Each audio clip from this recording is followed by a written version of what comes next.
আসসালামু আলাইকুম ওয়া রাহমাতুল্লাহি ওয়া বারাকাতুহু। ইন্নাল হামদালিল্লাহ নাহমাদুহু ওয়া নাস্তাঈনুহু ওয়া নাস্তাগফিরুহু ওয়া নাউযু বিল্লাহি মিন শুরুরি আনফুসিনা ওয়া মিন সাইয়্যাতি আমালিনা। মান ইয়াহদিহিল্লাহু ফালা মুদিল্লা লাহু ওয়া মান ইউদ্লিল ফালা হাদিয়া লাহু।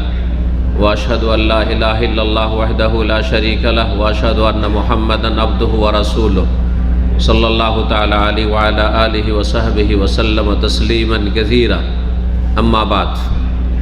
সম্মানিত রোজাদার ভাতৃমণ্ডলী, আল্লাহ রাব্বুল আলামিনের প্রশংসা এবং প্রিয় নবী সাল্লাল্লাহু আলাইহি ওয়াসাল্লামের উপর সালাত ও সালামের পর আজ 18ই রমজান 1444 হিজরি মোতাবেক 9 এপ্রিল 2023। রমজানের অধিকাংশ দিনগুলি পার হয়ে চলে গেছে। তাতে আমরা ভালো করি অথবা মন্দ করি, আমাদের জন্য সময় কিন্তু থেমে থাকবে না। আপনি যাই করুন না কেন, যদি ভালো করেন সেটা আপনার পক্ষে হবে, আর মন্দ করেন সেটা আপনার বিপক্ষে যাবে। এবং এক সময় আপনার কার্যক্রম, আপনার আমল যদি অন্যায়মূলক হয়, পাপের হয়, নেকির না হয়, গুনহার হয়, ফরজ অজেবে ঘাটতি ত্রুটি করা হয়, অবহেলা হয়, অথবা হারাম নাজায়েজে যদি সময় কাটিয়ে থাকেন, তাহলে সেই সময় আপনাকে আযাব শাস্তির সম্মুখীন হইতে হবে। তখন আর কোনো সংশোধনের সুযোগ থাকবে না। সেই জন্য আমি নিজেকে স্মরণ করাচ্ছি, আপনাদেরকে স্মরণ করাচ্ছি যে এখনও সময় আছে। যারা ভালো কাজ করে যাচ্ছেন, আরও বেশি বেশি এই মোবারক সময়গুলিকে আরও ভালো কাজে লাগাবার চেষ্টা করুন। আল্লাহ তৌফিক দান করেন। আর যারা এখনও গুনাহ থেকে ফিরে আসেননি, বিভিন্ন অন্যায় পাপে জড়িয়ে আছেন, এখনও 5 ওয়াক্ত ফরজে ঘাটতি আছে, এখনও ফরজ সিয়াম পালনে ঘাটতি আছে, এখনও বিভিন্ন হারামে জড়িয়ে আছেন, তওবার সুযোগ আছে। যতক্ষণ পর্যন্ত শরীরে রূহ আছে, আত্মা আছে। আল্লাহ আমাদের সকলকে তাঁর দিকে তওবা করে ফিরে আসার তৌফিক দান করেন। সম্মানিত ভাতৃমণ্ডলী, আজকে আমরা আলোচনা করব যাকাত সম্পর্কে। যাকাত ইসলামের গুরুত্বপূর্ণ একটি বিষয়, যেটি ইসলামের যে 5টি রোকন বা স্তম্ভ রয়েছে তার তৃতীয় স্তম্ভ। আমাদের দেশের প্রচলিত ভাষায় যখন আমরা ইসলামের 5টি রোকন জনসাধারণকে এক শ্রেণীর আলেম সমাজ শিখিয়েছে, ভুলভাবে শিখিয়েছে, আর জনগণ ওই ভুল শিখেছে, যার ফলে যাকাতের গুরুত্বটা আমাদের সমাজে কমে গেছে। অথচ যাকাতের স্থান হচ্ছে সালাত, নামাজের পরে। ইসলামের 5টি রুকনের প্রথমটি কি, কে বলতে পারে? হ্যাঁ, কালেমার কি করা? সাক্ষী দেওয়া, কালেমার সাক্ষ্য প্রদান করা, কালেমার অঙ্গীকার করা, ইকরার করা, স্বীকৃতি দেবেন। আশহাদু আল্লা ইলাহা ইল্লাল্লাহ ওয়া আশহাদু আন্না মুহাম্মাদান রাসূলুল্লাহ। জন্মসূত্রে যারা পেয়েছেন সেটাকে সাবালক হওয়ার পর ধরে রাখলেই হল। জন্মসূত্রে পেয়ে গেছেন, বাপ মা মুসলিম, আপনিও মুসলিম, কিন্তু যখনই সাবালক হচ্ছেন তখন এখন বাই চয়েস, এখন ধরে রাখতে হবে, সেটাকে কন্টিনিউ করতে হবে, আশহাদু আল্লা ইলাহা ইল্লাল্লাহ। যারা অমুসলিম, যেমন কালকে একটা ইসলাম গ্রহণ করলো, তাকে এই কালেমা পড়ানোর মাধ্যমে প্রথম তার পিলার কায়েম করলাম। তার জীবনে তার প্রথম ইসলামের পিলার কায়েম হলো আশহাদু আল্লা ইলাহা ইল্লাল্লাহ ওয়া আশহাদু আন্না মুহাম্মাদান রাসূলুল্লাহ বা আবদুহু ওয়া রাসূলুহু। তারপরে আপনি যে অন্তর থেকে কথাটি বলছেন, মুখে যে কথাটি বলছেন, আশহাদু, আমি সাক্ষী দিচ্ছি যে আল্লাহ ছাড়া কোনো সত্য মাবুদ নেই, আরও সাক্ষী দিচ্ছি যে মুহাম্মদ আল্লাহর রসুল, এই কথায় যে সততা আছে, মানে যা মুখে বলছেন তাই অন্তরে সত্যি আছে, এর বাস্তব প্রমাণ হচ্ছে 5 ওয়াক্ত সালাত, 5 ওয়াক্ত নামাজ। 5 টাইম আল্লাহর সামনে মসজিদে হাজিরা যদি দেন, তাহলে আপনার কাছে প্রুফ আছে, প্রমাণ আছে যে আপনি যা মুখে বলছেন সেটা অন্তরে আছে, আর সে অনুযায়ী আপনি জীবনটাকে গঠন করতে চান, তৈরি করতে চান, তাহলে ব্যাস মুসলিম আপনি। আপনার মুসলিম হওয়ার বাস্তব প্রমাণ তাহলে কি? 5 ওয়াক্ত নামাজ। কলমা বিশ্বাস আছে না আছে? অন্তর ফেড়ে কারো দেখার ক্ষমতা নেই, আছে? কারো ক্ষমতা নেই আল্লাহ ছাড়া। সুতরাং আমাকে মানব সমাজে বাস করতে হলে প্রমাণ দেখাইতে হবে যে তুমি মুসলিম। কি দিয়ে প্রমাণ দেবেন? 5 ওয়াক্ত পুরুষ মানুষ মসজিদে নামাজ পড়ার মাধ্যমে, মহিলারা 5 ওয়াক্ত উজু করে যথাসময়ে বাড়িতে 5 বারে 5 ওয়াক্ত আদায় করার মাধ্যমে। যদি শরীয়তের কোনো বিশেষ ছাড় ওজন না থাকে তাহলে, যেমন সফরে বা বিভিন্ন অসুস্থতায় কিছু হয়তো ছাড় রয়েছে এই ক্ষেত্রে, কিন্তু 17 রাকাত 5 টাইম আদায় কি করতে হবে? করতে হবে। সফরে কসর আছে, কসর 2 করে 6 রাকাত কমে যাবে, কিন্তু আদায় করতে হবে 5 টাইম আপনাকে, মানে 5টা ওয়াক্ত আদায় করতে হবে, ফজর, জোহর, আসর, মাগরিব, এশা, তাহলে আপনি মুসলিম। তারপরে তৃতীয় যে স্তম্ভ সেটি হচ্ছে জাকাত। 3 নম্বরই কিন্তু জাকাত। কিন্তু আমাদের দেশীয় ভাষায় শিখেছি আমরা ছোটকাল থেকে কালেমা, নামাজ, রোজা, হজ, জাকাত 5 নম্বরে, যার ফলে আমাদের দেশের পয়সাওয়ালারা অনেকেই জাকাত দেয় না, আর অনেকে নামকে অস্তে দেয়। হ্যাঁ, নামকে অস্তে দেয়, দেখানোর জন্য দেয়। এই জন্য টাকার জাকাত টাকা দিয়ে না দিয়ে ও শাড়ি আর লুঙ্গি কিনা দেয়, যাতে দেশবাসী জানে যে আমি জাকাত দিলাম। না, এসব জাকাত আদায় হবে না। টাকার জাকাত টাকা দিয়ে আদায় করতে হবে, পয়সার জাকাত পয়সা দিয়ে আদায় করতে হবে। ওই শাড়ি আর ব্লাউজ আর ওই আপনার লুঙ্গি চলবে না। ভালো করে শুনে রাখেন, পয়সাওয়ালাদেরকে বলছি, আল্লাহর হস্তে যার যে গরিব মানুষ, যার প্রয়োজন আছে, যেটা প্রয়োজন সে কিনে নেবে। লুঙ্গির প্রয়োজন লুঙ্গি কিনবে, ও শাড়ির প্রয়োজন শাড়ি কিনবে, ওর খাওয়ার প্রয়োজন খাবে, চিকিৎসার প্রয়োজন চিকিৎসা করবে। আপনি কেন দেবেন কিনে? এই বিষয়টি ভালো করে শুনে আল্লাহর হস্তে। এদের জাকাত হয় না যারা এই লুঙ্গি শাড়ি দিয়ে জাকাত দেয়। মাল সামান নিজের ইচ্ছা মতো, আপনার ইচ্ছা মতো করে দেবেন। আল্লাহ ফরজ করেছেন, আল্লাহর আদেশ পালন করেন। গরিব মানুষ তার ইচ্ছা মতো প্রয়োজন মতো কিনে নেবে, যা লাগবে তার। জাকাত 3 নম্বরে জাকাত। এই জন্য কোরআনে কারিমে দেখবেন যেখানে নামাজের কথা আছে অধিকাংশ আয়াতগুলিতে, সবগুলি আয়াতে না হলেও অধিকাংশ আয়াতগুলিতে যেখানে নামাজের কথা সেখানে তার সাথে জাকাতের কথা। বিভিন্ন ভাষায় এক বচন দিয়ে, বহু বচন দিয়ে, মুমিন মুসলিমের বৈশিষ্ট্য বর্ণনা করতে গিয়ে, আবার কখনো নির্দেশমূলক হুকুম করার ক্ষেত্রে, হ্যাঁ, ওয়াকিমুস সালাত ওয়া আতুজ যাকাত, তোমরা কি করো? সালাত কায়েম করো, যাকাত আদায় করো। হ্যাঁ, আকামাস সালাত ওয়া আতাজ যাকাতা, যারা সালাত কায়েম করে যাকাত দেয়। হ্যাঁ, আল্লাযীনা ইউকিমুনাস সালাতা ওয়া মিম্মা রাযাকনাহুম ইউনফিকুন, হ্যাঁ, যারা সত্যিকার মুত্তাকি আল্লাহ ভীরু আর যারা কোরআন থেকে সঠিক রাস্তা পায়, হেদায়েত প্রাপ্ত, তাদের বৈশিষ্ট্য হচ্ছে কি? আল্লাযীনা ইউমিনুনা বিল গায়ব, যারা না দেখে বিশ্বাস করে। 1 নম্বর না দেখে বিশ্বাস করতে হবে।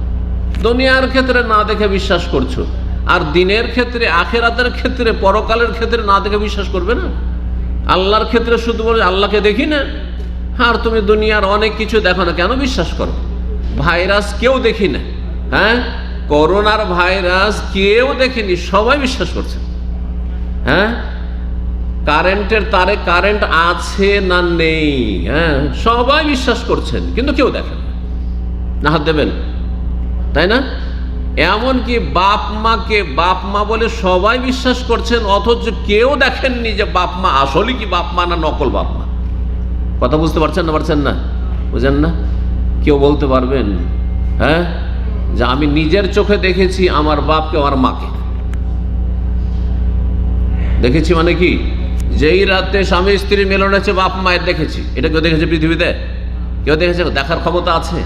বিশ্বাস করছেন তো? আপনাকে কেউ যদি বলেন না, তো তোর এটা বাপ না, হ্যাঁ, তাহলে কি আপনি বড় গাল হয়ে গেল আমার জন্য, যারও সন্তান বলে দেবে, তাই না? বিশ্বাস করছেন, তাহলে কত একিনের সাথে বিশ্বাস করছেন। আপনার বাপকে বিশ্বাস করছেন, মাকে বিশ্বাস করছেন, দুনিয়ার সমস্ত না দেখা, বহু না দেখা আছে, সব বিশ্বাস করছেন। আর শুধু রবের ক্ষেত্রে, ফেরেশতার ক্ষেত্রে, আর জান্নাত জাহান্নামের ক্ষেত্রে, আখিরাতের ক্ষেত্রে, ওই ক্ষেত্রে নাস্তিক, দেখি না, আবার কি করে বিশ্বাস? না, শয়তান গুমরাহ করেছে, শয়তান গুমরাহ করেছে। আপনার নিকট আত্মীয়রা সবাই ছোট থেকে যখন মুখ ফুটেছে বলেছে এটা তোর বাপ, এটা তোর মা, বিশ্বাস করেছেন, তাই না? 2-4 জন বললে বিশ্বাস করেছেন। অথচ লক্ষ লক্ষ নবী রসুলগণ, 1,24,000 কথাটি আমাদের দেশে মশহুর আছে, ওইটা কথা আসলে অথেন্টিক নয়। এই জন্য বললাম যে অনেক অসংখ্য নবী রসুলগণ, অনেক রসুলগণ এসেছেন, নবীগণ এসেছেন, যারা সমাজের মানব জাতির সবচাইতে ভালো মানুষ। যেই যুগে যেই নবী এসেছে সেই যুগে নবীর চাইতে ভালো মানুষ পৃথিবীতে কেউ থাকেনি, এটা আমাদের আকীদা। মোহাম্মদ রাসূলুল্লাহ জামানায় তার চাইতে ভালো মানুষ পৃথিবীতে কেউ ছিল না। ইব্রাহিম আলাইহিস সালামের জামানায় তার চাইতে ভালো মানুষ কেউ ছিল না। কথা বোঝা গেছে না? মূসা আলাইহিস সালামের জামানায় তার চাইতে ভালো মানুষ কেউ ছিল না। ঈসা আলাইহিস সালামের জামানায় তার চাইতে ভালো মানুষ কেউ ছিল না। তারা সমস্ত আম্বিয়া রাসূলগণ যারা মানব জাতির মধ্যে সবচেয়ে শ্রেষ্ঠ, সবচেয়ে বেশি সত্যবাদী, তারা সকলেই সাক্ষ্য প্রদান করেছেন। তার আগে স্বয়ং আল্লাহ সাক্ষ্য প্রদান করছেন। শাহেদ আল্লাহ, আল্লাহ সাক্ষ্য প্রদান করছেন আন্নাহু লা ইলাহা ইল্লাহু, আল্লাহ ছাড়া কেউ সত্য মাবুদ নেই, আল্লাহ একমাত্র মাবুদ, আর কোনো সত্য মাবুদ নেই, এগুলো মিথ্যা, বাতিল, দরগা দুর্গা বাতিল। ওয়াল মালায়েকাতু, সমস্ত ফেরেশতা, জিবরাইল, মিকাইল, ইসরাফিল, অসংখ্য, এখানে লক্ষ আর কোটিও বলা যাবে না, কারণ কোরআনে আল্লাহ বলছেন ওমা ইয়ালামু জুনুদা রাব্বিকা ইল্লাহু, আল্লাহর যে ফেরেশতার সেনাবাহিনী কত আছে কোনো ব্যক্তি জানে না, কোনো সৃষ্টি জানে না। অসংখ্য আল্লাহর ফেরেশতা, সমস্ত ফেরেশতা মালায়েকা সাক্ষী দিচ্ছেন কি লা ইলাহা ইল্লাহু, লা ইলাহা ইল্লাল্লাহ, আল্লাহ ছাড়া কোনো সত্য মাবুদ নেই। সমস্ত আম্বিয়া রাসূলগণ সাক্ষী দিয়েছেন। সমস্ত ভালো মানুষরা, সমাজের ভালো মানুষরা দেখবেন তুলনা করেন, মুমিন মুসলিম ধার্মিক আর কাফেরকে তুলনা করেন। কাফেরদের তুলনায় মুমিনদেরকে আচার আচরণে, দিন দুনিয়ার চলা ফেরার ক্ষেত্রে, সব ক্ষেত্রে ভালো পাবেন, সত্যবাদী পাবেন না, পাবেন না। মুসলিম সমাজকে দুই ভাগে ভাগ করেন, ধার্মিক মুসলিম আর যারা নামকে অস্তে মুসলিম। কোন দলটি বেশি ভালো বলেন তো দেখি? ধার্মিক লোকেরা ভালো, ধার্মিক লোকেরা সত্যবাদী, ধার্মিক লোকেরা দুর্নীতিতে জড়িয়ে নেই, ধার্মিক লোকেরা তুলনা করলে অনেক দিক থেকেই ভালো। মানুষ ত্রুটি মুক্ত নয়। চিন্তা করুন তাহলে, সবাই সমস্ত মুমিন মুমিনাত সাক্ষ্য প্রদান করছে, আল্লাহ থেকে শুরু করে ফেরেশতা থেকে শুরু করে আম্বিয়া রাসূলগণ, যে আল্লাহ হচ্ছেন সত্য মাবুদ। দেখো আর না দেখো, আল্লাযীনা ইউমিনুনা বিল গায়ব, না দেখে বিশ্বাস করবে। আর তারপরে ওয়া ইউকিমুনাস সালাহ, না দেখে যখন বিশ্বাস করেছো তো 5 ওয়াক্ত নামাজ পড়ো। অমিম্মা রাযাকনাহুম, তোমাদেরকে আমি রিজিক দিয়েছি তা থেকে ইউনফিকুন, খরচ করো। 1 নম্বর খরচ হচ্ছে যাকাত দাও, শতকরা 2.5 টাকা দাও, টাকা পয়সার যাকাত 2.5%। যাকাতের বিভিন্ন মাসাইল রয়েছে, ইনশাআল্লাহ তাআলা সেদিকে আমরা যাওয়ার চেষ্টা করব সময়কে সামনে রেখে। এই যে রিজিক থেকে দান করতে হবে, খরচ করতে হবে, 1 নম্বর খরচ কি? যাকাত। আর একটা খরচ হচ্ছে ফরজ দায়িত্ব পালন। নিজের খরচের ব্যবস্থা নিজে করতে হবে। আমি সাবালক মানুষ, আমার খাওয়া খরচ আর একজনের উপরে চাপাইলে হবে না। আমি পুরুষ মানুষ, আমার খরচের ব্যবস্থা কাকে করতে হবে? আমাকে করতে হবে। আপনারটা আপনাকে করতে হবে। বাপের হোটেলে বসে বসে খেলে হবে না, সাবালক মানুষ আর কাজের যোগ্য হয়ে গেছে। 2 নম্বর আপনার স্ত্রীর খরচ, আপনার ছেলে মেয়েদের খরচ কে চালাবে? আপনার বাপ, আপনার ভাই? না, আপনাকে চালাইতে হবে। আপনার বৃদ্ধ বাবা মা আছে, তাদের আর্থিক কোনো সোর্স নেই, তাহলে তাদের খরচ আপনাকে চালাইতে হবে। আপনার বিধবা বোন আছে, তালাক প্রাপ্তা বোন আছে, অবিবাহিতা বোনেরা আছে, তাদের খরচ আপনাকে চালিয়ে যেতে হবে। অমিম্মা রাযাকনাহুম ইউনফিকুন, এর অন্তর্ভুক্ত এগুলো হচ্ছে ফরজ দায়িত্ব। আর তারপরে নফল কাজ, দান সাদকা করবেন, ওগুলো নফল কাজ।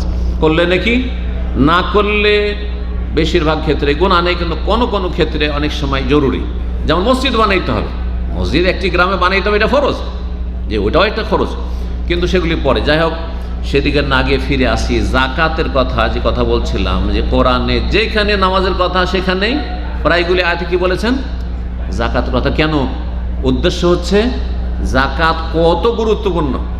একটি আয়াত নামাজের সাথে রোজার কথা বলা হয়, নামাজের সাথে রোজা মিলিয়ে আকিমুস সালাহ ওয়া সুমু, নামাজ কায়েম করো, রোজা রাখো, নামাজ রোজা করো, এই কথা কিন্তু আয়াতে নেই। কিন্তু ইকামতুস সালাতের সাথে যাকাতের কথা বেশিরভাগ আয়াতে আছে। এখান থেকে গুরুত্ব স্পষ্ট হয়ে যায় যাকাত কত গুরুত্বপূর্ণ। এই জন্য কেউ যদি যাকাতকে অস্বীকার করে দেব না, তাহলে সেই ব্যক্তি মুসলিম না, কাফের, মুরতাদ, ইসলাম বিমুখ, ইসলামের গণ্ডি থেকে বেরিয়ে যাবে, এক্ষুনি বেরিয়ে যাবে। যদি এক্ষুনি বলে আমি যাকাত দেবো না, আমার পয়সা, তাহলে সে মুসলিম।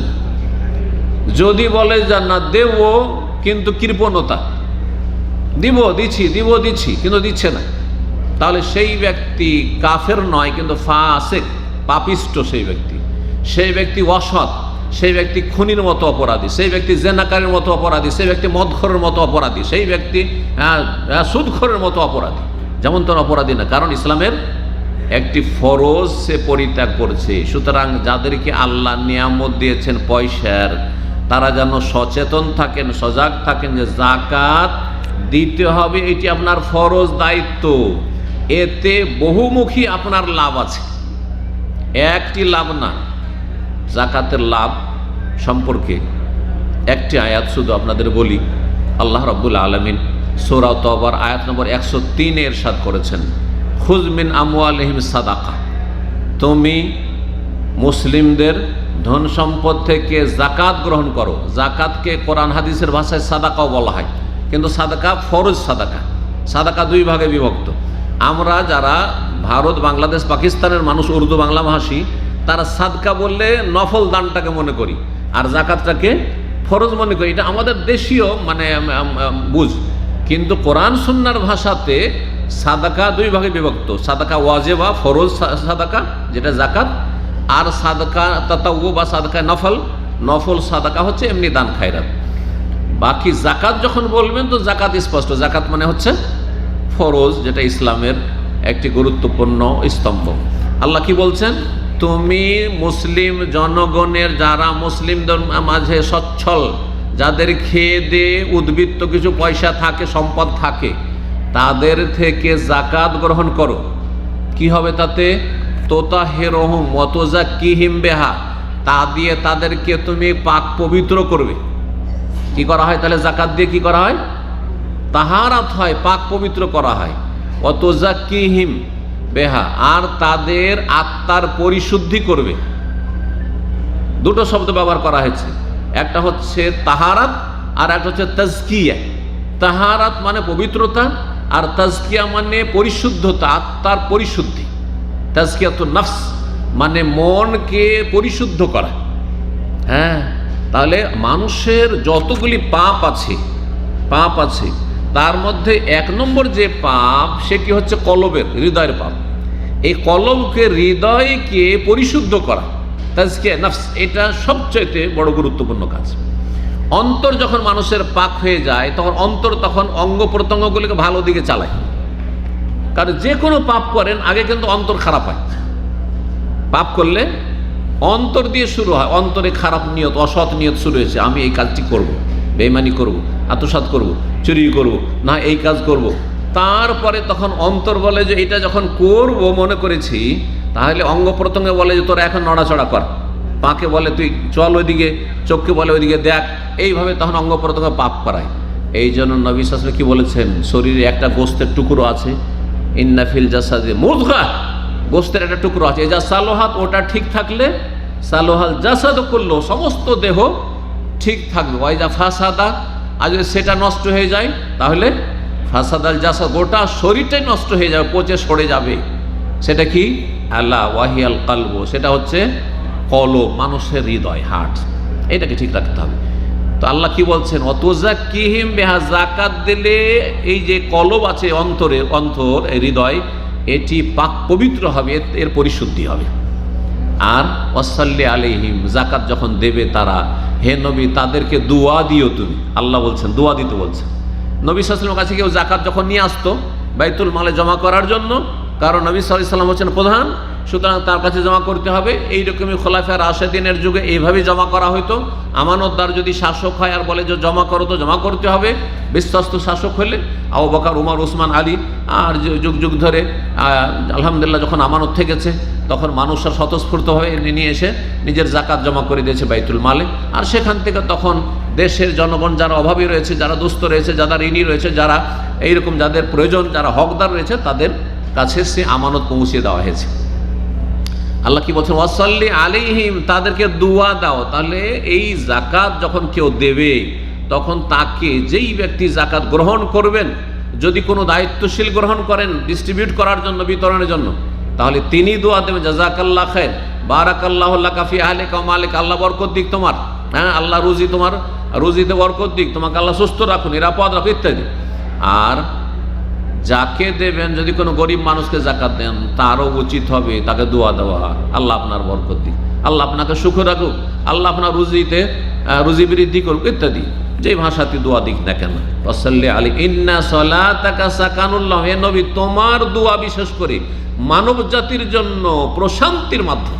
নবীর দোয়া, নবী সাল্লাল্লাহু আলাইহি ওয়াসাল্লামকে আল্লাহ দোয়া দিতে বলেছেন। তো যাই হোক, এই জাকাত, এখন আপনাদেরকে জিজ্ঞাসা করব, দেখি আপনাদের কতটা জাকাত সম্পর্কে জ্ঞান আছে। জাকাত আল্লাহ ফরজ করেছেন। কয় ধরনের বা কত ধরনের ধন সম্পদ আছে যেগুলিতে জাকাত ফরজ? যে বলবে হাত তুলবে। হ্যাঁ, কয় রকম বলেন? হাত উঠাইলেন, বলেন না, গনতে বলছেন, শুধু বলে দেন। কয় রকমের ধন সম্পদ আছে যেগুলিতে জাকাত লাগবে? হাত উঠিয়ে বসে বলছে আছে না? হ্যাঁ, এদিকে আছে কেউ? কয় রকম? আমি গনতে বলিনি। কয়টা? 1 না 2 না 3 না 5? ব্যাস এতটুকু, সময় নষ্ট করছেন খালি। হ্যাঁ, 5 রকম। কি বললাম? 5 রকম। মুখস্থ করেন, আজকে লম্বা করার সময় নেই, কারণ সময় শেষ হয়ে আসছে। কিন্তু 5 রকমের সম্পদে জাকাত লাগবে। এই 5 রকমের মধ্যে কোনগুলি আপনার কাছে আছে এখন আপনি বুঝুন। 1 নম্বর হচ্ছে জমি থেকে যা উৎপন্ন হয়। জমি থেকে উৎপন্ন হয় কি? হ্যাঁ, খাদ্যদ্রব্য, হ্যাঁ, ফসল অথবা ফল, ফসল অথবা ফল। ফলের মধ্যে এমন ফল যেই ফলগুলি রাখা যায়, হ্যাঁ, স্থায়ী করে রাখা যায়, যেগুলো আসবে আর পচে যাবে, কলা টলা এই ধরনের আম, এগুলো নয়। এগুলো বিক্রি করার পরে যে টাকা, সেটা টাকার সাথে জাকাত দেবেন। কিন্তু যেই ফলটা স্থায়ীভাবে রাখা যায়, যেমন হাদিসে এসছে খেজুরের কথা আর কিশমিশের কথা। খেজুরকে সাথে সাথেও খেয়ে নিতে পারেন, আবার বছরকে বছর রাখতেও পারছেন। খেজুরে জাকাত লাগবে। জাকাত লাগবে কিসে? আঙ্গুর শুকিয়ে নেওয়ার পরে কিশমিশ করে আপনি বছরকে বছর রাখেন, সুতরাং আঙ্গুরে জাকাত লাগবে। এই ধরনের ফলমূল যেগুলো রাখা যায়, কুত, যেগুলো মানুষ খেয়ে দিয়ে দীর্ঘ সময় কাটাতে পারে, বাঁচতে পারে, আর সেগুলো মানুষ আহার হিসাবে ব্যবহার করে থাকে, এগুলো ফলে।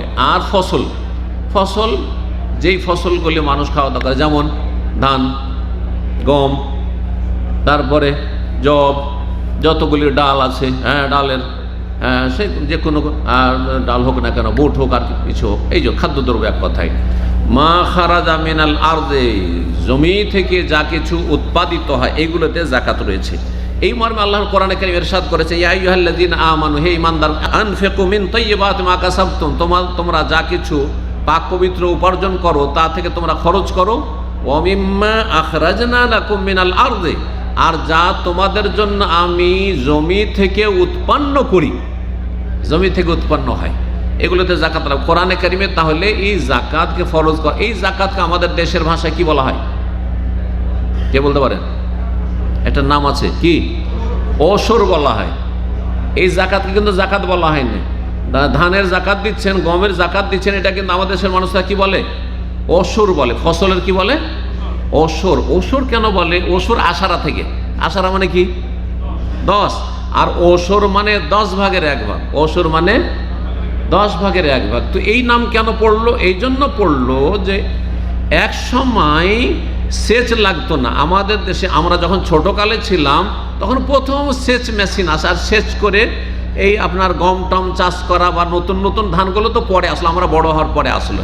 যখন আমরা ছোট ছিলাম শুধু আউশ ধান হইতো, আউশ ধানে কোনো সেচ ফেচ লাগতো না, আর তার ফলনও বেশি হইতো না। 1 বিঘাতে হয়তো 5 মণ 7 মণ 8 মণ 10 মণের বেশি হইতো না, ফলন কম হইতো, কিন্তু তাতে খরচা হইতো না, সেচ টেচ কিছু পানি টানি দিতে হইতো না। এগুলোতে 10 ভাগের 1 ভাগ দিতে হবে। যেটা বিনা সেচে ফসল হয়ে যায় সেই ফসলে কি লাগবে? 10 ভাগের 1 ভাগ। এই জন্য নাম পড়েছে কি? ওশর নাম পড়েছে। বুঝতে পারলেন? আচ্ছা, নবী সাল্লাল্লাহু আলাইহি ওয়াসাল্লাম কিন্তু ওশর বলেছেন শুধুমাত্র যেগুলো বিনা সেচে ফসল হয়। যেটা সেচ করে হয় তাতে কি বলেছেন? নিসফুল ওশর, ওশরের অর্ধেক লাগবে। তো 10 ভাগের 1 ভাগের অর্ধেক হচ্ছে কি? হ্যাঁ, 20 ভাগের 1 ভাগ। হ্যাঁ, ভগ্নাংশ বুঝতে হবে আমাদেরকে। হ্যাঁ, 20 ভাগের, তার মানে 20 মণে 1 মণ। আর অধিকাংশ আজকালকার ফসল কি হচ্ছে? সেচ করা, সুতরাং 20 মণে 1 মণ দিতে হবে। এটা হলো খাদ্য দ্রব্যের ক্ষেত্রে নেশাব তার সর্বনিম্ন একটা পরিমাণ। আপনার শুধু 1 মণ 2 মণ হয়েছে, আপনাকে লাগবে না ওষুধ, তাহলে কি লাগবে? নবী সাল্লাল্লাহু আলাইহি ওয়াসাল্লাম বলেছেন সেক্ষেত্রে 60 ওয়াসাক, কি বলেছেন? ওয়াসাকের কথা বলেছেন। হাদিসটি পড়ি আপনাদেরকে। নবী সাল্লাল্লাহু আলাইহি ওয়াসাল্লাম লাইসা ফি হাব্বিন ওয়ালা সামারিন সাদাকা, কোন খাদ্যদ্রব্য ফলে যাকাত লাগবে না হাত্তা ইয়াবলুগা খামসাত আওসাক, যতক্ষণ পর্যন্ত 5 ওয়াসাকে না পৌঁছবে। 5 ওয়াসাকে না পৌঁছে, আর 5 ওয়াসাক আর 1 ওয়াসাক বড় একটা পাত্র, একটা ওয়াসাক হয় 60 সা। সাটা বুঝেন, একটা সা, এই যে সা আমাদের ফেতরা দিতে হবে এখন 1 সা করে। 1 সা মানে কত? ধরেন আনুমানিক 3 কিলো, সৌদি আরবে একটু বেশি করে ওজনটা বলা হয় যাতে করে সতর্কতা আমরা 3 কিলো আদায় করা, এটা ভালো। কিন্তু 2.5 কিলো যদি ধরেন, অনেক ওলামারা 2.5 কিলো বলেছেন, ইবনে ওসাইমিন এর চেয়ে একটু কম বলেছেন। তো যদি 2.5 করে ধরেন তাহলে কয় কিলো হবে?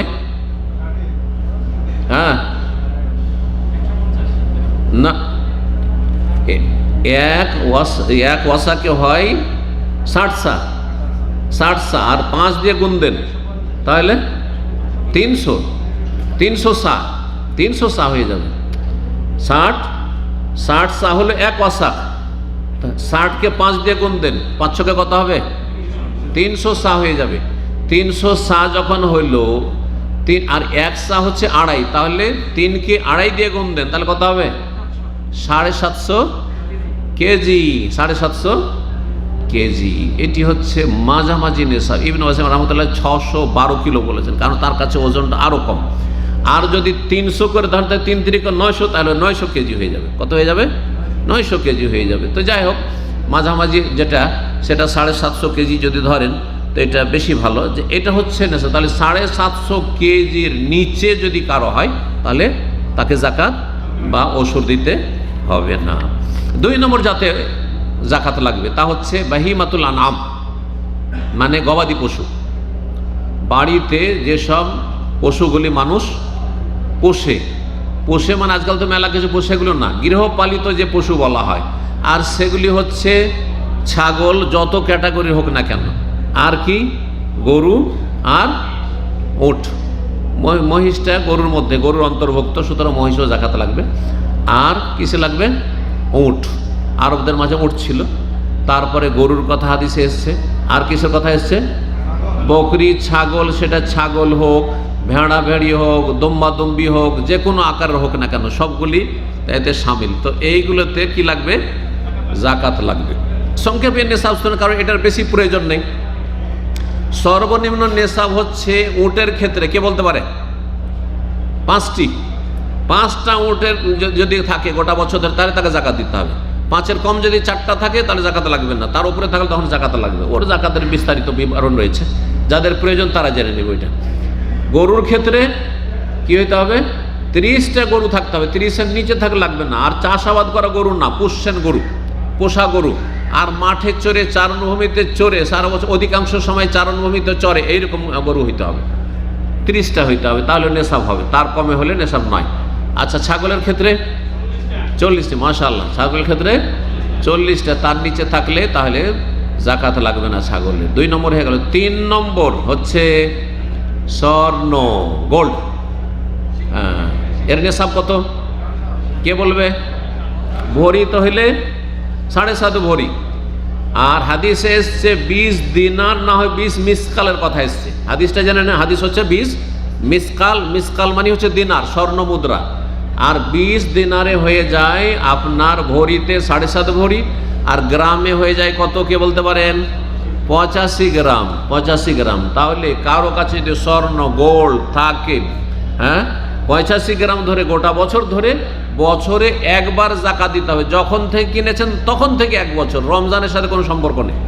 রমজানে কিনলে রমজান, আর রমজানের 1 মাস আগে পরে সেটা আলাদা কথা, কিন্তু কথা হচ্ছে যে রমজানের সাথে যাকাতের কিন্তু কোনো সম্পর্ক নেই। তাহলে সহজ হয়ে গেল স্বর্ণের নেশাব। চাঁদের নেশাব, সিলভার, জি, যেটাকে আমরা রূপা বলি, রূপার নেশাব কত? হাদিসে এসছে কত? 5 উকিয়া। আর 1 উকিয়া 40 দিরহাম। তাহলে কয় দিরহাম হবে?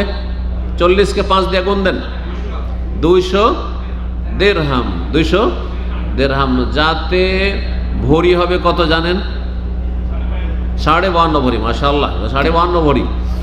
আর যদি এতে গ্রামে করেন তাহলে কত? হ্যাঁ, কত গ্রাম? 595 গ্রাম। হ্যাঁ, 595 গ্রাম। এই ছিল চাঁদির নেশাব। আচ্ছা, টাকাটা জানা জরুরি, কারণ এগুলোর চাইতে আমাদের কাছে গুরুত্ব হচ্ছে টাকা। টাকার নেশাবে কত ধরবো এটি জানা জরুরি। একদল স্বর্ণে নিয়ে গেছে, গোল্ডে যদি নিয়ে যান তো গোল্ডের আজকাল 7.5 ভরি দাম, তো মেলা টাকা। তাহলে অত টাকা প্রায় লোকের কাছে নেই, সুতরাং জাকাত প্রায় লোকেরই নাই। কথা ঠিক কিনা? এই জন্য এই ফতোয়া ভুল। এই ফতোয়াতে গরিবদের ক্ষতি আছে। আর এই ফতোয়া আর একটা দিক থেকে ভুল। এটা একটা ক্ষতি যে এতে মাসলাহাতুল ফোকারা, গরিবের উপকার নেই, অপকার আছে। হ্যাঁ, গরিবের হক মারা যাবে। 2 নম্বর হচ্ছে যুগ যুগ ধরে এই কাগজের নোট আসার আগে চাঁদির টাকারই প্রচলন ছিল, স্বর্ণের টাকার প্রচলন তেমন ছিল না, সীমিত আকারে ছিল। যার ফলে চাঁদিটাকে কি করতে হবে? নেশাব ধরতে হবে। সুতরাং চাঁদির নেশাব ধরলে আমরা গতবারে হিসাব করেছিলাম প্রায় 1800 রিয়ালের মতো, 1800 রিয়ালের মতো। তার কয়েক বছর আগে, করোনার আগে হিসাব করেছিলাম, তখন মাত্র 1100 রিয়ালে নেশাব হয়ে যেত। এখন ধরলাম 1800 থেকে 2000, তাহলে 2000 টাকা হইলে মোটামুটি বাংলাদেশি টাকার কত হবে? হ্যাঁ, 60,000 ধরেন। 60,000 টাকা ধরে যদি আপনার কাছে জমা থাকে, সব জায়গায় মিলে, এখানে কিছু রিয়াল গোটা বছর ধরে জমা আছে, মাইনাস হয় না, আর তারপরে দেশেও কিছু জমা আছে, সব মিলিয়ে দেখছেন আমার কাছে 60,000-এর নিচে নামে নাই, তাহলে আপনার কাছে 1 বছর পরে যা টাকা থাকবে তাতে আপনি জাকাত দেবেন। গত 1 বছর আগে মাত্র 60,000 ছিল আপনার কাছে, এখন 1 বছর যখন পুরা হচ্ছে 60 লাখ টাকা, 60 লাখ টাকা দিয়ে জাকাত দিতে হবে। ওই গতটা ধরলে হবে না, কারণ প্রতি মাসে হিসাব করা সম্ভব না। প্রতি মাসে ধরেন আপনার বেতন পাচ্ছেন, খেয়ে দিয়ে কিছু সঞ্চয় হচ্ছে, বা বিজনেস করছেন, কিছু টাকা জমা হচ্ছে, কিছু টাকা জমা হচ্ছে, এই করতে করতে প্রতি মাসের হিসাব তো রক্ষা করা সম্ভব নয়। সুতরাং কি করতে হবে? 1 বছরের জন্য মুক্ত হওয়ার জন্য শেষখানে যা থাকলো, কমলো বাড়লো, করতে করতে যা থাকলো তাতে জাকাত দিয়ে দেবেন। কয়টা হইল? 3 নম্বর। 4 নম্বর হয়ে গেল চাঁদির নেশাব হয়ে গেছে। 3 নম্বর ছিল আপনার স্বর্ণ, আর 4 নম্বরে ছিল চাঁদির নেশাবের কথা বললাম। চাঁদিতে জাকাত ফরজ। দুটাকে কেউ কেউ একসাথে মিলিয়ে 4 রকমের জিনিসে জাকাতের কথা বলেছে। 5 নম্বর যাতে জাকাত ফরজ, সেটা জেনে নেওয়া ভালো। সেটা ব্যবসায়ী সামগ্রী। কি? ব্যবসায়ী সামগ্রী। ব্যবসায়ী সামগ্রী মানে আপনার ধরেন একটা মুদিখানা দোকান আছে, হ্যাঁ, এখানে গ্রোসারি বা কালা আছে, অথবা আপনার যে কোনো দোকান আছে, হ্যাঁ, শোরুম আছে কোনো মাল সামানের, যেই কোনো কিছু থাকে না কেন, ইলেকট্রিক্যাল মার্কেটের দোকান আছে, যাই থাকে না কেন, চাউলের ব্যবসা করছে, ডালের ব্যবসা করছে, আমরা ব্যবসার জাকাত। তখন ওগুলো কিসের? ব্যবসার জাকাত। কিভাবে দেবেন? আপনি যখন থেকে ব্যবসা শুরু, তখন থেকে যে টাকাটা ইনভেস্ট করেছেন, প্রতি বছরে হিসাব করবেন। গত বছরে যখন ব্যবসা শুরু করেছিলাম তখন আমার কাছে ছিল 1 লাখ টাকার মাল সামান দোকানে, এখন আমার কাছে 5 লাখ টাকা, সুতরাং 5 লাখ টাকার জাকাত দিয়ে দেবেন। হিসাব করবেন, এক একটি মাল সামান হিসাব করবেন, যেটাকে ইনভেন্টরি বলা হয়। কি বলা হয় আজকাল? ইনভেন্টরি করছেন না বিভিন্ন কোম্পানির লোকেরা, প্রতিষ্ঠান? ইনভেন্টরি করবেন যে আমার দোকানে এই জাকাতের জন্য আমি ইনভেন্টরি করছি, আর তারপরে আমার এত টাকার মাল সামান আছে, সুতরাং এতে আমি জাকাত দিয়ে দেবো। 1 বছরের জন্য আপনার দায়িত্ব শেষ হয়ে যাবে। জাকাত এর আগে বলেছি, আলোচনা প্রসঙ্গ ছিল, এমনি এই মানে প্রসঙ্গ ছিল না, জাকাত নিয়ে আলোচনা হয়নি, কিন্তু কথা প্রসঙ্গে বলেছি জাকাত অগ্রিম দেওয়া জায়েজ। অগ্রিম 1 বছর 2 বছর আগে জাকাত দেওয়া জায়েজ। তো এইভাবে জাকাতগুলি আপনার আদায় করবেন। যারা জাকাত আদায় করে তাদের অনেক দিন দুনিয়ার উপকার আছে, আর যারা জাকাত দেয় না তাদের দিন দুনিয়ার ইহকাল পরকালে বহু ক্ষতির দিক রয়েছে, যে বিষয়গুলো ইনশাআল্লাহ তাআলা আমরা সময় করে, আজকে যেহেতু সময় নেই, আগামীকালকে বা তারপরে ইনশাআল্লাহ তাআলা এই বিষয়ে আলোকপাত করার চেষ্টা করব। আল্লাহ যেন আমাদের তৌফিক দান করেন এবং সচ্ছল ব্যক্তিদেরকে জাকাত স্বতঃস্ফূর্তভাবে আদায় করার তৌফিক দান করেন। জাকাত আদায় করার ক্ষেত্রে কখনো এটা মনে করবেন না যে এটা আমি গরিবের এহসান করছি, বরং আল্লাহ এহসান করেছেন যে আপনাকে টাকা দিয়েছেন, আপনার হাতে আমানত দিয়েছেন, আপনার কাছ থেকে কেড়ে নিয়ে আরেকজনকে আল্লাহ দিতে পারেন মুহূর্তের মধ্যে। সুতরাং আল্লাহ শুকরিয়া আদায় করার জন্য জাকাত আদায় করবেন এবং সেটাতে মনে করবেন যে আমার কোনো অবদান, আল্লাহর এহসান, আল্লাহর অবদান, যে আল্লাহ অনুগ্রহ করেছেন, আমাকে দিয়েছেন। আল্লাহ রাব্বুল আলামিন নিয়ামতের কদর করার তৌফিক দান করেন, আল্লাহর নিয়ামতকে নেকির কাজে, ভালো কাজে লাগাবার তৌফিক দান করেন। ও সাল্লাল্লাহু সাল্লাম নবিয়ানা মুহাম্মদ ওয়া আলা আলিহি ওয়া সাহবিহি আজমাইন। شهر رمضان الذي أنزل فيه القرآن هدى للناس وبينات من الهدى والفرقان